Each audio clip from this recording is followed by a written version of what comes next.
What does it mean when a wild lion bows its head? In the heart of the Serengeti, where the wind carries whispers of the wild, an old man's death would unravel a mystery no science could explain. A mystery written in the grief of a beast.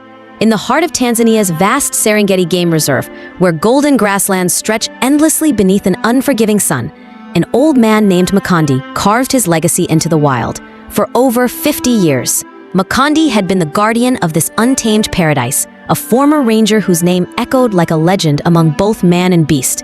From the fiery days of his youth to the weathered grace of his old age, he had stood as a shield against poachers, a protector of elephants, lions, giraffes, and the critically endangered rhinos.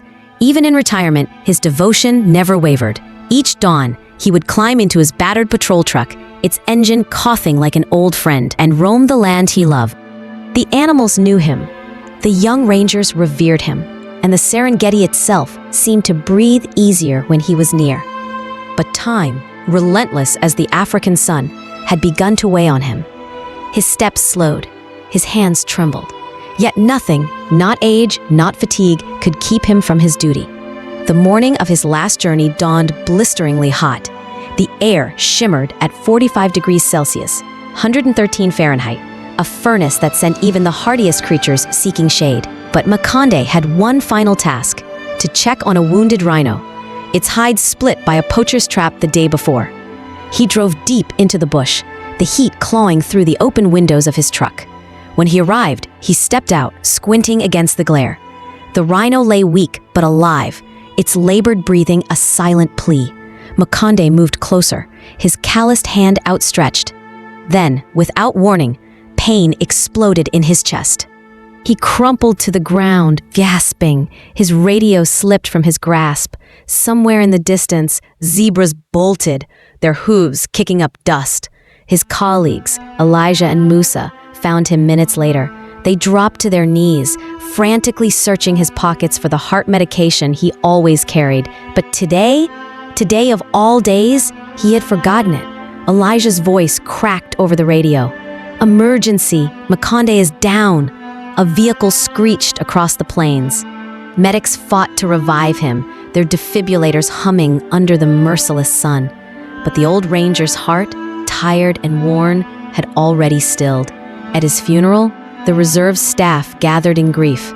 Makonde's body rested on a simple wooden bier, his face peaceful beneath the acacia trees. Elijah clasped his mentor's hand one last time. Musa lit incense, its smoke curling toward the heavens. Then a roar shattered the silence. A massive male lion emerged from the tall grass. The crowd froze, its golden eyes locked onto Makonde's still form. Elijah's breath caught. He knew this lion. 15 years earlier, he and Makonde had freed it from a poacher's snare. The beast had vanished into the wild, but it had never forgotten. With a grace that silenced all fear, the lion approached. It circled the byre, then bowed its great head, a low rumble vibrating in its throat. The scar from its old wound gleamed silver in the light. Tears streaked Elijah's cheeks. This was no predator. This was a mourner. As the sun dipped below the horizon, painting the sky in blood and gold, they buried Makonde beneath his favorite tree. The lion lingered, its mournful cries echoing across the plains. Long after the others left, it remained, a sentinel keeping watch over the man who had saved its life. In the days that followed, rangers would spot the lion returning, lying beside the grave as if standing vigil. Elijah and Musa took up Makonde's mantle, vowing to protect the land he loved. And so the legend lived on, not just of the ranger who gave his life to the wild, but of the lion who came to say goodbye. Would you risk your life for a creature that could never thank you? Like this story?